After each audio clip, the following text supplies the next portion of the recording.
thank you for joining us on Live United. My name is Karen Knapp, CEO President, United Way of St. Lucie County.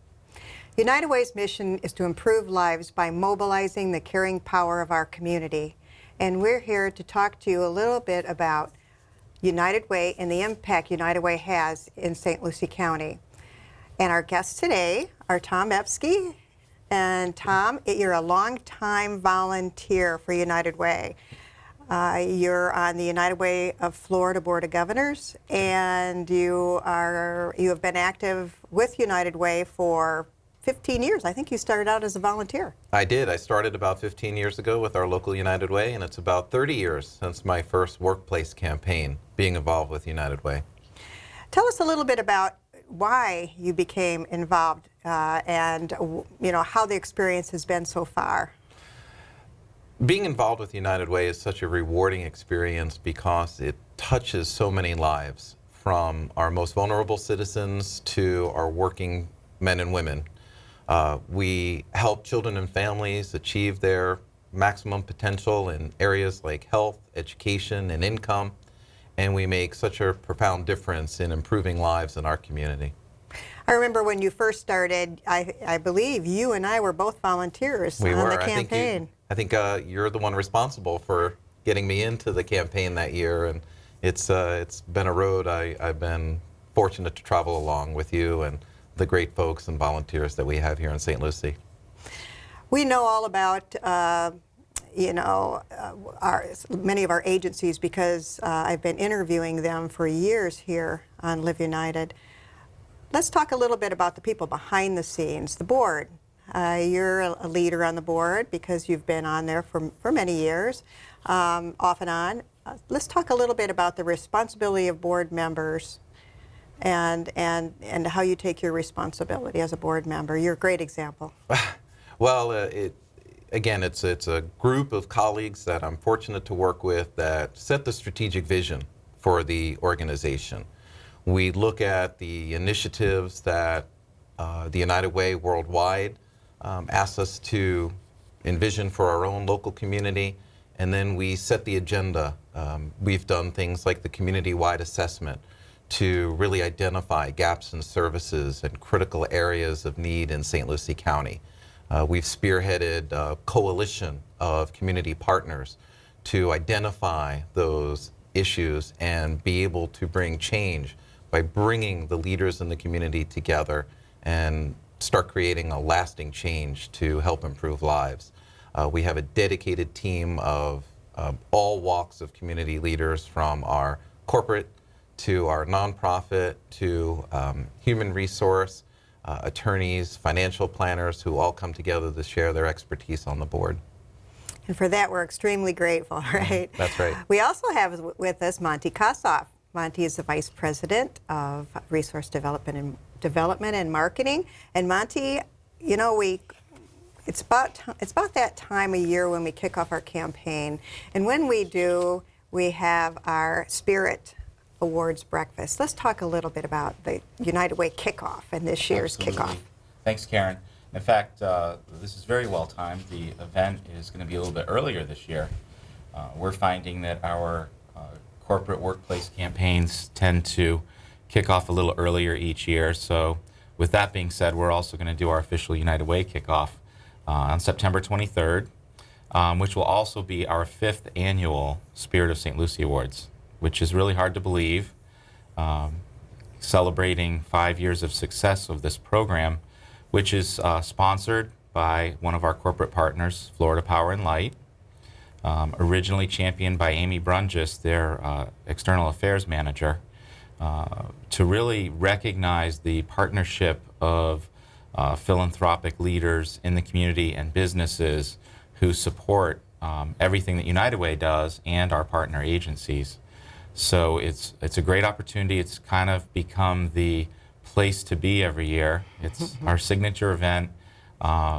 It's always a sellout. And I say that in that it's an invitation-only event, and we always have people wanting to reply beyond our capacity. So we look forward to that. The nominations have all come in, and the applications. So each year we have a committee of community volunteers that actually review those applications and determine the merit of each one and which business actually receives each award. Let's talk a little bit about what's involved in hosting this event. I know that you work tirelessly for many months. Let's talk about some of the people involved and maybe some of the businesses also who are involved. Oh, absolutely. As I said, Florida Power and Light for the last 5 years has been our major corporate sponsor, as well our other corporate partners who donate funds to our campaign expenses actually, allow us to put on this wonderful event. We celebrate it with a community leaders breakfast, so it's very early in the morning. And surprisingly, people are excited to come because we've made it fun. Each year it's a different type of a theme. It's a theatrical production. The winners of the actual Spirit Awards are completely confidential and a secret. I think even from you, I've been able to keep that secret for 5 years now as to who's actually going to win. So there's a lot of merit and reverence to the awards when they're presented. They're actually presented by a team of community leaders, elected officials, and business leaders as guest presenters each year for each award. So it's a pretty exciting event. We have how many categories of awards, possible award winners? There's 8 or 9, depending on the actual nominees and applicants each year. And one of them is named after Paul Hyatt, who was a superhero, volunteer in our community, and Bud Adams, who Yep. was one of the founders of United Way of St. Lucie County.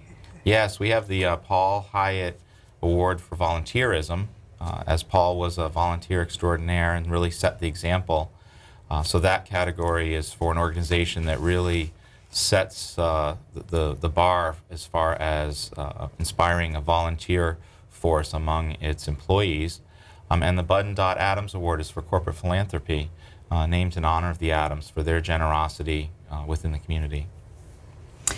Well, we've set a campaign goal, and I know it's more than it was last year. Let's talk about the campaign and what people can expect to see from United Way these next few months. Well, obviously, as I mentioned, we've got the workplace presentations, which are really key here in St. Lucie County. Each United Way is structured a little differently, where the revenue and donations come from private donors or from workplace campaigns. And in St. Lucie County, we are a working class community, and most of our funding does come from the workplace campaigns. We obviously do have generous private donors such as the Harbor Ridge Yacht and Country Club, who run a campaign that continues to exceed its results every year. Basically, we'll be going out, our staff, our very limited staff, will be doing presentations, as well as a few volunteer loaned executives when we're able to get them from the local companies to do presentations to generate more donations within each workplace campaign. And our board members are involved with the campaign. Tom, you might want to touch on that and talk about board members' involvement and how they help United Way set policies and raise funds. Well, the board members are instrumental. Monty, of course, is our standard that we look to help us achieve where we need to be. But the board members have been great partners in going out and presenting what the United Way does, helping the organization educate the community in the various programs that we help fund and service. And the board then, the committee that I serve on, gets to spend the money and reinvest in the community what Monty raises. So we do appreciate his great work in there. Let's talk about how businesses can help the United Way, Monty. Well, obviously through financial support. As I mentioned, we have several leading organizations within the community who donate funding to help offset some of our campaign expenses, recognize volunteers, provide sometimes meals and such during the campaign so that we don't have increased overhead expenses for the campaign. Mm-hmm. Obviously, Public Supermarket is one of those leaders every year. I've already mentioned Florida Power and Light. we're just starting those fundraising efforts for the campaign expenses, and our first this year for the 2014 to 15 campaign would be PNC Bank. We also have Seacoast National Bank. TD Bank was a new sponsor last year as well, and the list goes on and on. So that's the first way as we're launching this campaign for businesses to help us. As well, providing a loan to executives. You know, Publix, as an example, provides a shared resource dedicated fully to the United Way campaigns as a shared resource in St. Lucie County, Indian River County, and Martin County for 3 months. And that individual full-time not only does presentations within each Publix supermarket in those 3 counties, but any businesses that we're able to schedule during that time frame. And we have a residential community, Harbor Ridge. Let's touch on the wonderful people at Harbor Ridge and how they give support. Absolutely. Harbor Ridge is situated between Martin County and St. Lucie County. In fact, when we've had events before at Harbor Ridge Yacht and Country Club, there have been comments, well, why aren't you doing it in St. Lucie County? Well, to educate the population, we are. The residents of Harbor Ridge actually do reside in St. Lucie County, though they have a Palm City address. So it's kind of a unique opportunity. We do share that campaign with Martin County United Way, though it is directed and administered through our United Way in St. Lucie County. Harbor Ridge always has a dedicated campaign chair within the community, which for the 2nd year in a row will be Mike and Penny Carr, who last year well exceeded their established goal for the fundraising efforts. And not only do they dedicate time and money to our campaign, which allows us to reinvest in the community, as Tom said, they donate to our school supplies fundraising initiative every summer for the students of St. Lucie County. And as well, we have 2 representatives serving on our board. And let's not forget our board chair talking about businesses that support United Way, VGTI, Jill Hackett, who is now our board chair. Yes. We want to thank so many businesses in our community for their support and loan of employees. AFP, let's talk a little bit about your involvement with the Association of Fundraising Professionals, the trade organization, and what type of a resource it is, not only for United Way, but for other nonprofits. Thanks, Karen. I appreciate the opportunity. Yes, I'm a member of the AFP chapter for the Treasure Coast, and it's really a collaborative effort between Martin County and St. Lucie County to bring fundraising professionals together to learn, to share best practices, educational opportunities. I have served on the board for several years of the AFP and have been delighted to be asked to be the president-elect for next year. So that's a good opportunity for us in St. Lucie County to have a presence on the board. We have webinars, seminars, really allowing us as fundraising professionals to learn what's going on, you know, out in the marketplace and really achieve better results so that we can really make our mission grow. Right, that's what it's all about.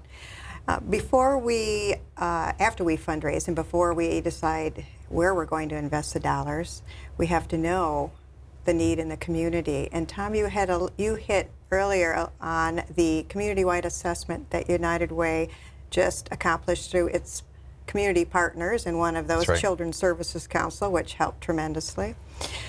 Let's talk about some points in the community assessment and what drove us towards, let's say, the $75,000 special income grant that we now just invested with the Roundtable of St. Lucie County. Well, what drove the community assessment was the idea that we need to understand what are the basic needs in the community. And we have many worthy program and nonprofit agencies that may apply for funding. But United Way is committed to making long-lasting change. And true community impact is not just giving money to solve a problem, but to look at the systemic and root cause of that issue. So the community-wide needs assessment, for example, identified an area which maybe we didn't think about too much before, and that was helping families become financially stable and independent. And the needs assessment identified such areas as the need to support basic human service needs while increasing financial education, helping our St. Lucie residents who are struggling to make ends meet. And so the board created a special $75,000 grant, which was awarded to help those families become financially stable. And after we decide on what we're going to focus in the areas of education, income, health, and community And our community partners. that are partners, special. right? Our nonprofit agencies who are 501c3 agencies. Yes, every United Way agency that's funded by the dollars that Monty helps raise is a 501c3. It's an IRS designation, which is a nonprofit, which is committed to reinvesting the dollars that it receives into the community.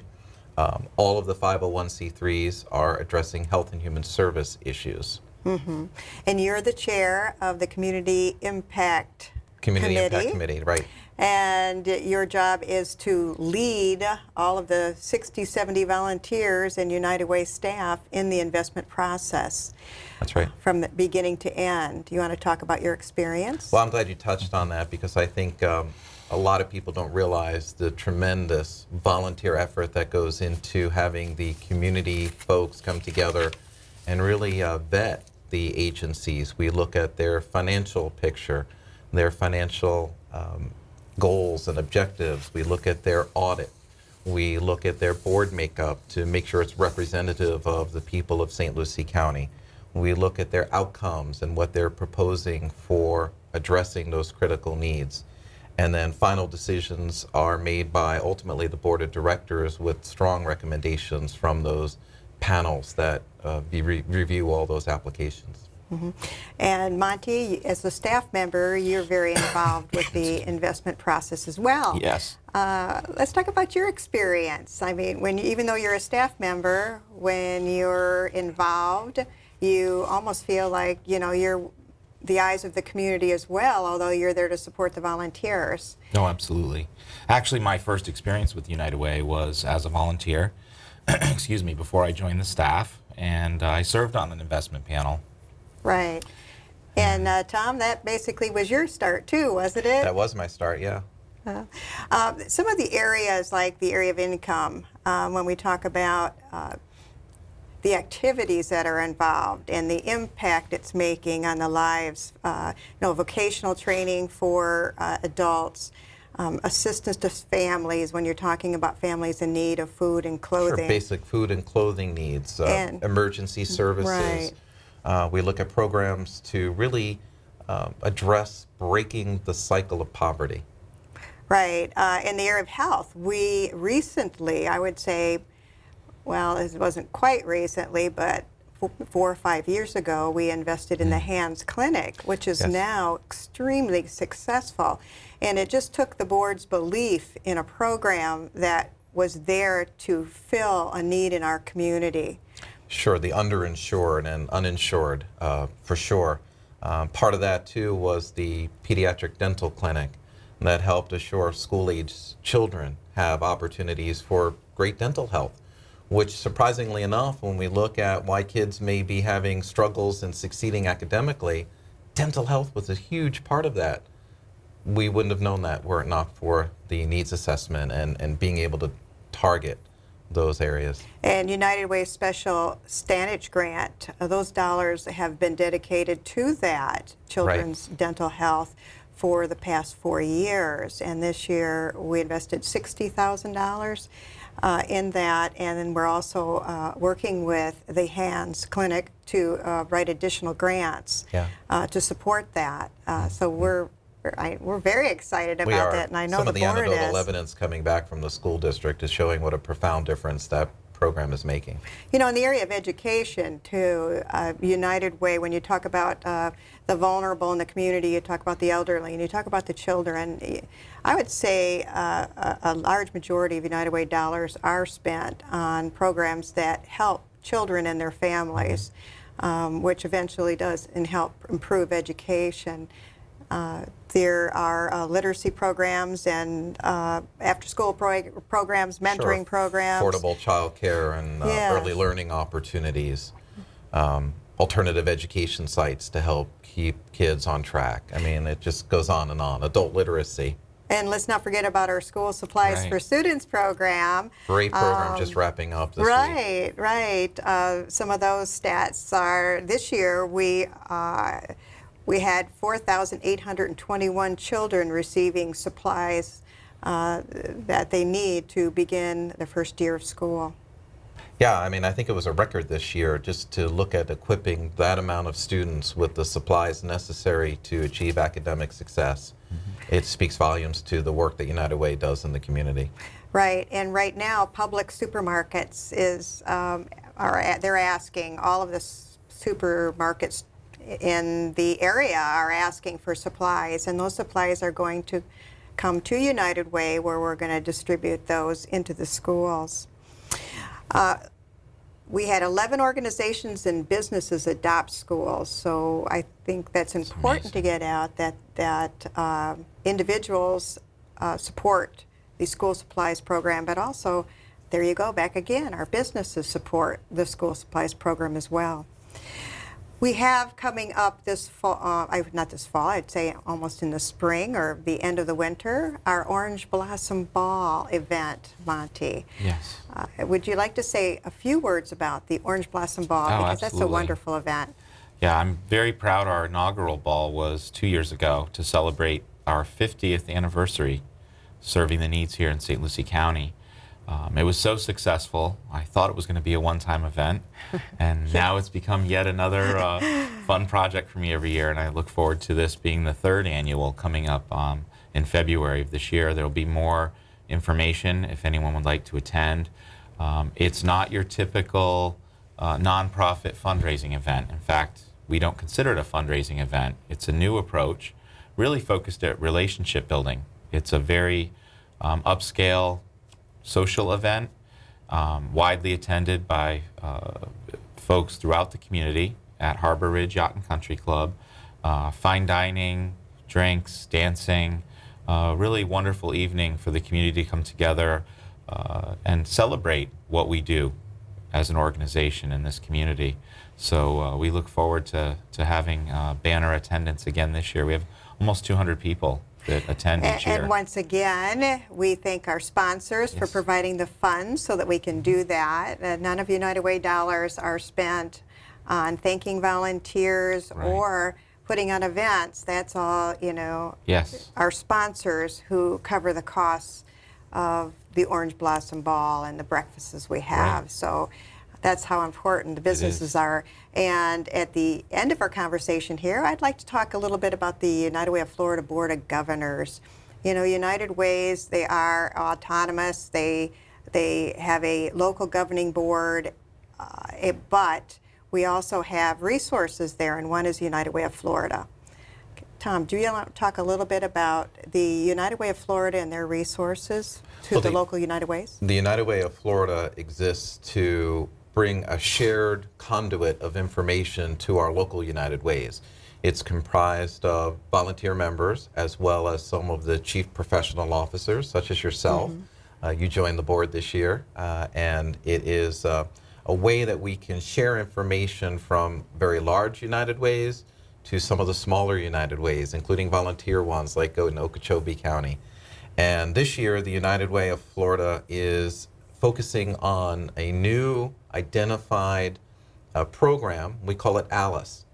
ALICE gives a name to a segment of the population which we don't often think about in the health and human service arena, and that's our asset-limited, income-constrained employees. It's women and men just like you and me who get up and go to work every day, but maybe one disaster or one financial crisis away from poverty. So the United Way of Florida is bringing together all the efforts throughout the state and trying to identify how we can help these ALICE employees.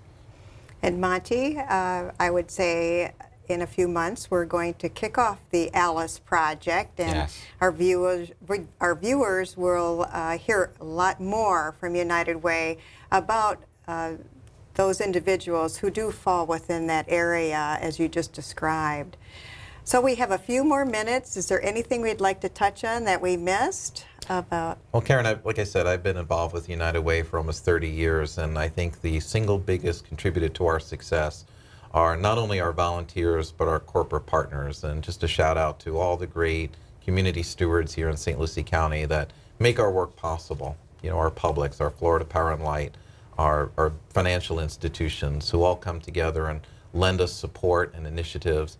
And as a member of the board, I cannot allow the opportunity to go by without thanking you as our CEO and our tremendous staff that we have that make the work possible. Well, we appreciate Thank you, you. and that's great. It's nice to hear. Thank you, Tom. And thank you both for joining us. And thank everyone in the community who is working now to not only help United Way, but any nonprofit in our community. Day after day, they work hard to help people in our community who are in need. So if you want to volunteer, you can call United Way. We'll be happy to link you with an agency of your choice. Thank you for joining us.